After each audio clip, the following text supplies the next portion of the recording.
You know that constant conversation happening inside your head? The one that's, well, always talking?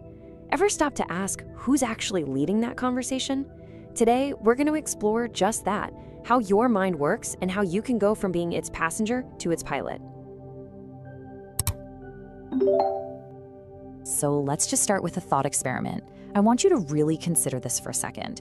What would actually happen if your mind went completely quiet, even for just a few moments? Just try to imagine it. No mental to-do lists running in the background. No replaying that awkward conversation from yesterday. No worrying about tomorrow. Just silence. A deep feeling of being completely present right here and right now. It almost sounds like a fantasy, doesn't it? But is it? Okay, so to even begin to understand how to find that quiet, we've got to get one very important thing straight first.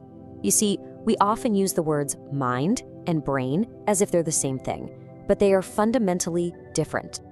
The easiest way to think about it is like a computer. Your brain, that's the hardware. It's the physical organ, packed with around 86 billion neurons firing off electrical and chemical signals.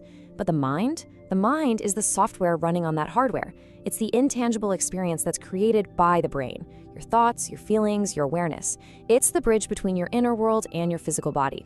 So, if the mind is our software, what's its main function? What is it actually busy doing all day long? Well, you could say its primary occupation is manufacturing. At its very core, the mind is a non-stop thought factory. It takes literally everything we experience, a passing car, a song stuck in your head, a strange look from a coworker, and it instantly processes it into a thought. The sheer volume of this production is what ends up shaping the quality of our daily lives. And the scale of this factory is, honestly, it's pretty mind-boggling. Research suggests we produce somewhere between 60 and 70,000 thoughts every single day. Just let that sink in for a moment. From the moment you wake up to the moment you fall asleep, a new thought is bubbling up almost every single second. But here's the really crucial part. Of those thousands of thoughts, research shows that a huge chunk of them, about 3/4, are the exact same thoughts we had yesterday. They're just reruns, the same old worries and anxieties, playing on a loop, and that is what generates so much of our daily stress. This brings us to a really critical crossroads. It's a fundamental choice that every single one of us faces, whether we're even aware that we're making it or not. And it all boils down to this simple choice. Either your mind controls you, or you control your mind. There really is no middle ground. One is the master, and one is the servant. The question is, which role are you playing? The difference between those two paths is night and day.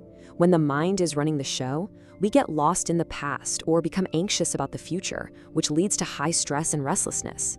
But when we're in control, we're grounded in the present. That's where you find inner calm.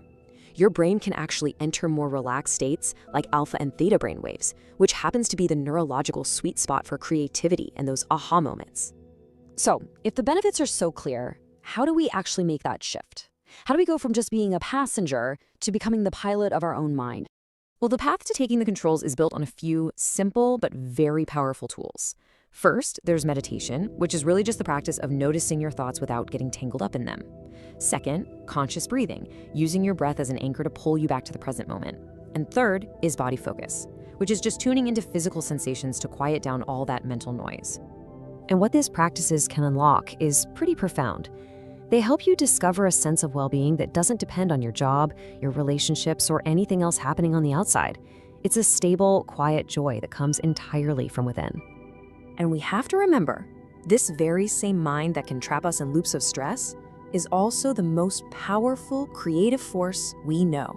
Every scientific breakthrough, every piece of technology, every masterpiece of art, every single pillar of human culture started out as just one thought inside a focused, creative mind.